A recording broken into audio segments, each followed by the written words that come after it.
What is going on, guys, and welcome back to Wheel Hobbies. So today's video is going to be a little bit different than usual. I'm going to take you with me to do a few jobs I'm doing today, self-employed, as some of you guys might know. So we're going to do a bit of work, and then we're going to take said machine to give the van a good clean up. So we've just been and picked up the pressure washing rig. So this is my home built DIY pressure washing trailer. Gary helped me build this. It's got a GX 390 21 litre a minute pressure washing machine, which we use to deep clean driveways and patios and stuff like that. So we're going to do a big clean up job today for a nice lady at a little bungalow. We're going to do a big clean up for her. She wants a lot of paving doing and bits and pieces, so I'll see you at the job. Right, so we're at the job now, guys. So we've got all this slab work to pressure wash. We'll have to move a lot of stuff. We start by moving pots and bits and pieces. We've got some of these walls around here, this stuff here, this sort of what would you call that, patio, raised patio, I don't know, drop a comment if you know what that's called. So we've got same all the way around whole property, walk around, and then the walls on the front she wants doing as well, and we'll probably give the driveway a bit clean down and clean the windows as well. So I just thought I'd bring you guys along to show you some of the stuff that I do on a day-to-day basis, which keeps a roof over my head and keeps me in hobby stuff. So stay tuned, guys, stay tuned. So as you can see, it's already coming up quite nice. Ideally this could do with a chemical treatment, really. I did mention to the customer about using some chemicals, but she quite likes her garden and stuff and didn't necessarily want to risk it. So in this situation you could put some sodium hypochlorite down, which is 15% industrial bleach. You can dilute it down a little bit. That will help get rid of some of this black spot stuff that you can see. But in this case, the customer likes her garden, and when I mentioned the use of chemicals and stuff, she asked specifically what it was, and she didn't like the sound of it. So we're just going to carry on as we are. But as you can see, the difference is immense anyway. I mean, look at that.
just having a little cup of tea now.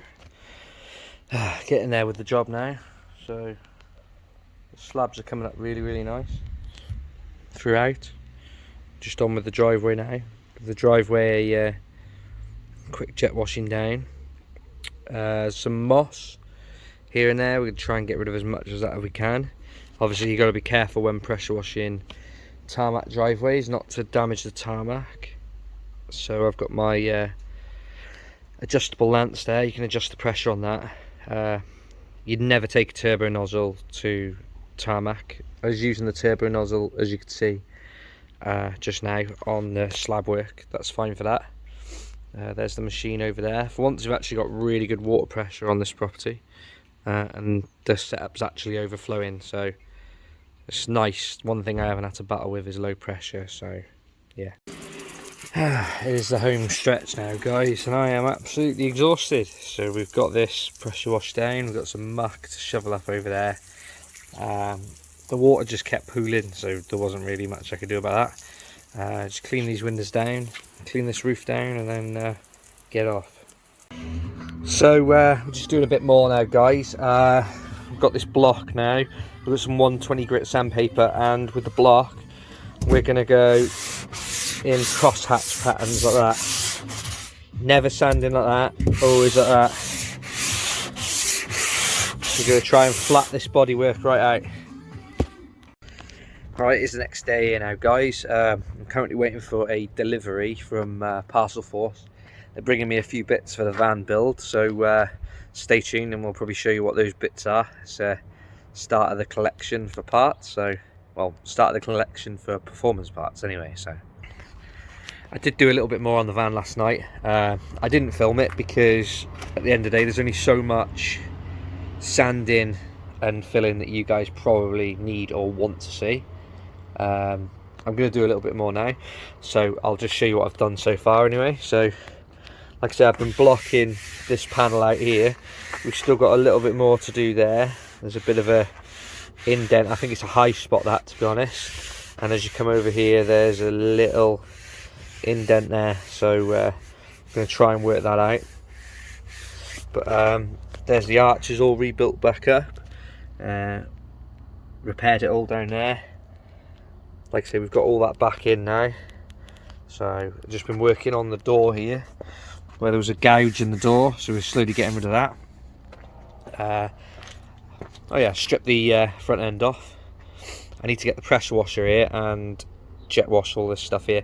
I was going to bring it back in the early part of the video, but obviously it's the next day now and I ran out of time doing that other job, so I didn't get a chance to bring the machine here to clean up. But obviously I need to get it here, give all these wheel guards a good wash, give the underneath of the van a good wash the driveway down. But I'll probably finish with all the sand, well, at least all the filling work and the sanding on the filler before I go and bring the jet wash here, because I'm just going to mess it back up again. I'm hopefully going to have that finished and knocked out by tomorrow, fingers crossed. So we started doing a bit up here. This needs a bit more work, but there's a dent there and there as well. We're getting the shape back into this here, so like I say, it needs a bit more work. I'm using normal filler at the moment. I'm not using glazing putty, dolphin glaze on this. I'm building it out with some normal filler and then I'll finish it with some glazing putty. So I've got a bit there, there's a dent there, and there was a couple of little grazes and dents into this. So like I say, I want this van to be literally as flat as possible. I don't want dents on it if I can help it. It is DIY and it is on the drive, so there's probably going to be a few imperfections on it, but it is what it is. Stay tuned, guys. So here's the bits we've got that have arrived. Save that for a minute and that for in a minute.